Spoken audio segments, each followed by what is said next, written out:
সনাতনী হিন্দু মহিলারা আর সংকটে পড়ে যাচ্ছে, যেটা বাংলাদেশে আর ধর্ষণ, রাহাজানি, তুলে নিয়ে যাওয়া, ধর্মান্তরিত হওয়া যে বিষয়টা আছে, সেটা কি আপনি দেখতে পাচ্ছেন যে পশ্চিমবঙ্গে তার আরেকটা রূপ দেখা যাচ্ছে? পশ্চিমবঙ্গকে বলা হয় পাণ্ডব বর্জিত দেশ। বরাবরই অধর্মের পক্ষে এই দেশ দাঁড়িয়েছে কুরুক্ষেত্র যুদ্ধের সময় থেকে। 2-3 বাংলা অলরেডি আমরা হারিয়েছি, 1-3 বাংলা আমরা হারানোর কাছে চলে এসেছি। তার মেন কারণ হচ্ছে ধর্ম চেতনার অভাব। 34 বছরের বাম শাসনে সেটা একদমই খতম হয়ে গেছে। বাকি অবশিষ্ট কাজটা বর্তমান সরকার, যেটা অতি বাম, সম্পূর্ণ করছে। একটা ন্যাচারাল প্রসেস। এখানে আটকাতে গেলে আমাদেরকে অতি মানবিক শক্তিকে এগিয়ে আসতে হবে, ধর্ম প্রতিষ্ঠা করতে হবে। ধর্মের দ্বারাই, ধর্ম মানে ঘণ্টা নেড়ে বোঝা নয়, ধর্ম মানে মহিলাদের সম্মান করা। ধর্মের অনেকগুলো ভিত্তি আছে যা ধারণ করে, কিছু আচার আচরণকে ধর্ম আমি বলছি না। সেই ধর্ম না যদি আমরা আনতে পারি, পশ্চিমবঙ্গ অচিরেই আমরা বাংলাদেশ পার্ট 2 দেখতে পাবো। কারণ হুড়মুড় করে জনসংখ্যা বৃদ্ধি এবং মানুষের স্বাভাবিক পাশবিক প্রবৃত্তি খারাপ কাজ করা, সেগুলোকে ধর্মের আড়ালে যেভাবে বাড়ছে বাংলাদেশে আমরা দেখছি প্রতিনিয়ত কত অন্যায় অবিচার হচ্ছে। এবং সেই জিনিসটা আর বেশি দিন দূরে নেই পশ্চিমবঙ্গে। এই জায়গা থেকে ফেরত আসতে গেলে আমাদেরকে ধর্ম স্থাপনা করতে হবে, প্রচুর জোর লড়াই দিতে হবে, তবেই এই জিনিসটা রিভার্স সম্ভব।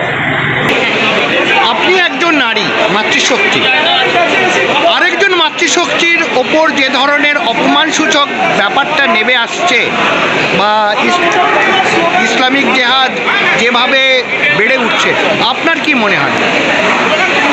এই ঘটনাটা প্রথম যখন ভিডিওটি দেখেছিলাম, আমি কোনো কিছু বিচার করতে চাই না। আমি প্রথমে আটকে উঠেছিলাম 2025 সালে আজকে আমাদের মতন মেয়েরা বা আমাদের থেকে যারা ছোট, তারা রাস্তায় চলতে গিয়ে কতটা অসুরক্ষিত। আজকে একটি প্রৌঢ় একজন মাঝবয়সী বৃদ্ধার লালসার চোখে পড়তে হচ্ছে, এটা ভেবে আমি অবাক হয়েছিলাম। তারপরে আমি বিচার করতে যাইনি, এখনও আমি বিচার করতে যাচ্ছি না যে ঘটনাটা কি ঘটেছে এবং কেন ঘটেছে। যে ভিডিও ফুটেজটি আমরা দেখেছি যে একটি মেয়ের শারীরিক একটা স্পেসিফিক জায়গাতে নেওয়া হয়েছে, এটা আমার জন্য খুব লজ্জা। আমি একটি মেয়ে হয়ে ভীষণ লজ্জা পাচ্ছি। এবার বিষয় একটা আছে, যারা একটি বিশেষ বই, একটি বইয়ের আর অনুগামী, তারা বলেন যে মহিলারা হচ্ছেন শস্যক্ষেত্র, তাকে প্রয়োজন মতো ব্যবহার করা যায়, যেমন খুশি চাষ করা যায়। তাহলে কি বলবেন যে এই যে রূপটা দেখা যাচ্ছে, এই রূপটা কি সেই রূপেরই একটা প্রিলিমিনারি স্টেজ? এই শব্দটা খুব খারাপ লাগলো আমার শুনতে। গতকাল নারী দিবস হয়েছে, আন্তর্জাতিক নারী দিবস।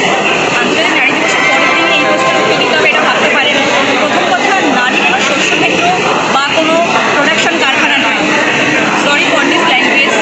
নারী দেবী, নারী মাতৃশক্তি, যখন মাতৃগানের শ্রদ্ধা করা হয়। নারী অর্ধাঙ্গিনী, নারী হচ্ছে প্রাণের চেয়েও প্রিয় বোন। এইসব শব্দ দিয়ে নারীকে সারা বছর সম্মান দেওয়া হয় এবং নারীকে সঠিক সম্মান দেওয়া হয় হিন্দু ধর্মে।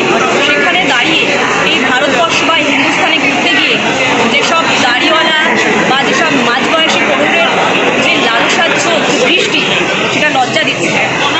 এবং 2025 সালে দাঁড়িয়ে এটা বলবো যে নারী দিবস পালনের আছে কোনো মানে হয় না। কারণ নারী সমান, সেটা বছর পর বছর, দিনের পর দিন মহিলারা তার প্রমাণ দিয়ে যাচ্ছে। প্রতিটি ক্ষেত্রে, প্রতিটি প্ল্যাটফর্মে নারী তার প্রমাণ দিয়ে যাচ্ছে যে উই আর ইকুয়াল।